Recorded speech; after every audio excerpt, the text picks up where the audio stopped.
అధ్యక్ష, ఇది చాలా సెంటిమెంట్తో కూడుకున్న అంశం అధ్యక్ష. విశాఖ స్టీల్ ప్లాంట్ ఇది ఇందాక వాళ్ళు చెప్పినట్టు ఇది ఒక పార్టీకో లేదా ఒక వ్యక్తికో ఒక సంస్థకో సంబంధించింది కాదు అధ్యక్ష.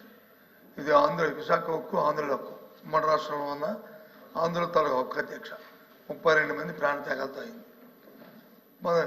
ఇందాక మంత్రులు మాట్లాడుతున్నప్పుడు 1-2 విషయాల్ని వాళ్ళు చెప్పడం జరిగింది. భూములు అమ్మేస్తున్నారు అప్పుడు ముఖ్యమంత్రి గారు తీసేద్దారు. దానికి కావాల్సిన నిధులు సేకరించుకోవడానికి ఆ రోజు చెప్తున్న ప్రయత్నాలు అధ్యక్ష. ఈ 6 నెలల కాలంలో విశాఖ స్టీల్ ప్లాంట్ భూముల్ని 2 దఫాలుగా ఉన్న కొన్ని పీసుల్ని ఇప్పటికే ఆప్షన్లోకి నోటిఫికేషన్ ఇచ్చిన సందర్భాన్ని కూడా ఒకసారి గుర్తు చేస్తాను అధ్యక్ష. దాన్ని మేము వ్యతిరేకించమా? ఇది కాదు, ఇది డే టు డే యాక్టివిటీలో భాగం అధ్యక్ష. ఆ సందర్భంలో మాట్లాడిన దాన్ని రాజకీయాల్లో కూర్చోపించడం కరెక్ట్ కాదు. ఏమైనప్పటికీ కూడా ఇది పూర్తిగా కూడా దీన్ని ప్రైవేటైజ్ చేయకుండా ఉంచాలి అధ్యక్ష.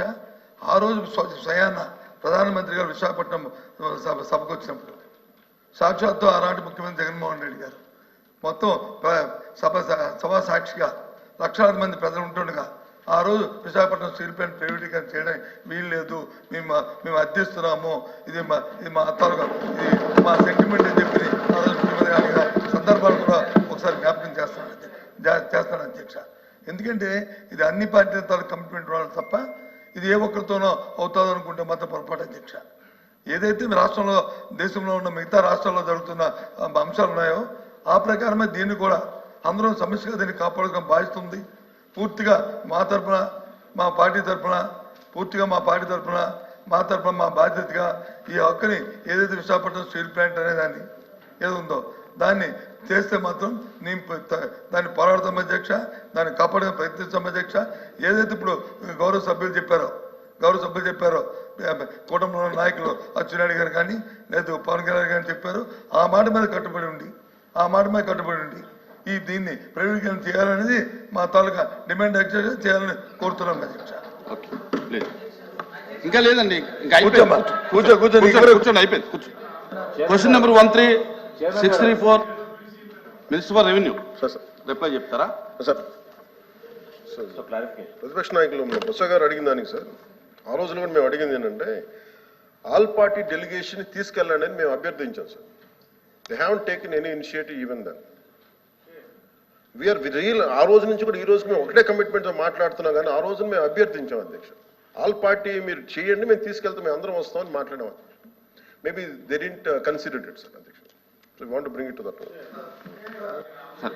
ఇంకా పెంచొద్దు ఇంకా చేయకపోతే అది రికార్డ్స్ లో ఉంటుంది అధ్యక్ష. ఆల్ పార్టీ డెలిగేషన్ తీసుకోవడానికి ఎవరికి అభ్యంతరం లేదు అధ్యక్ష. ఎప్పుడు ఇన్ స్పైట్ ఆఫ్ వినండి వినకపోతే చెప్తారుగా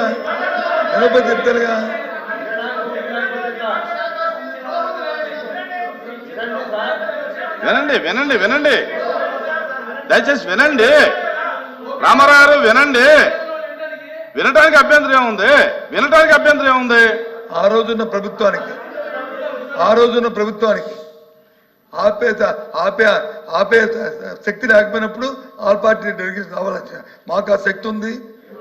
అది ఉంది కాబట్టి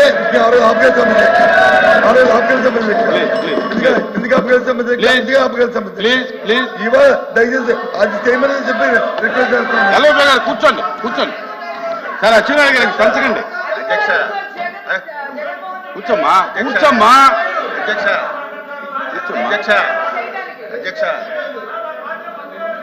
ఆ రోజు కనుక నిజంగా మనసు త్రికరణ శుద్ధిగా వారు కనుక ఆపండి ఉంటే అసలు ఈ రోజు ఈ ప్రశ్న ఉత్పన్నం అయ్యింది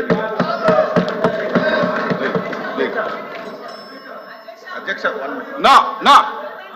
క్వశ్చన్ ఇస్ ఓవర్. కూర్చోండి. ఇంకొద్దు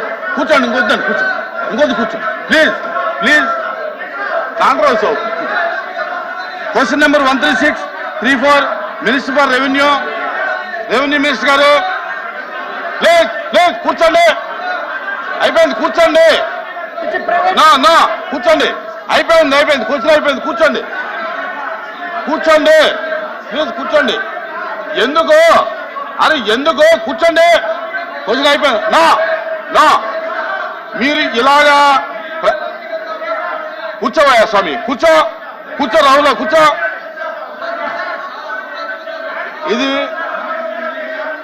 ఇది బ్యాడ్ ప్రాక్టీసు, ఇది బ్యాడ్ ప్రాక్టీసు. నా ఇది బ్యాడ్ ప్రాక్టీసు. నా ఇలాగ మీరు బెదిరిస్తే మైక్ ఇస్తాననుకోవటం అది అసంభవం. మీరు ఈ రకమైన ప్రాక్టీస్ మానేయండి, మీరు ఈ ప్రాక్టీస్ మానేయండి. నా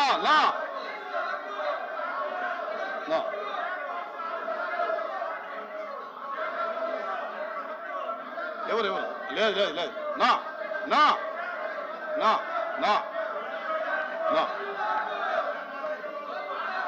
ఎవరు ఆ క్వశ్చన్ అయిపోయింది. ఏమో లేదు, అది లేదు. అరే ఎందుకు వస్తారా మీరు? ఏంటి, దేనికి వస్తారు మీరు? దేనికి వస్తారు చెప్పండి. మీరు దేనికి వస్తున్నారు? సార్ కూర్చోండి, మినిస్టర్ గారు కూర్చోండి. ఒక్కళ్ళు చెప్పండి ఎందుకు వస్తారు? మీరు ఇనమ్మా, ఏనండి మీరు ఎందుకు వస్తారు ఇక్కడికి? మీరు ఎందుకు వచ్చారు చెప్పండి. ఏంటది? కూర్చోండి.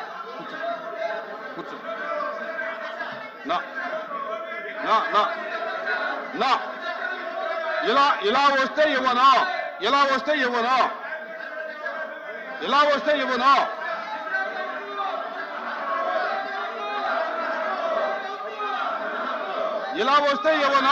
మైక్ ఇవ్వను. ఇలా వస్తే ఇలాగ మీరు ఈ ప్రాక్టీస్, ఇటువంటి ప్రాక్టీస్ చేస్తే నేను ఒప్పుకోను.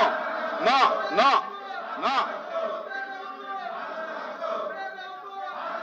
కూర్చోండి, దయచేసి కూర్చోండి. ప్లీజ్ కూర్చోండి.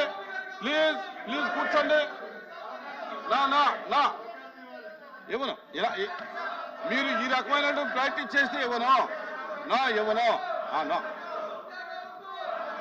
The house is adjourned for 5 minutes.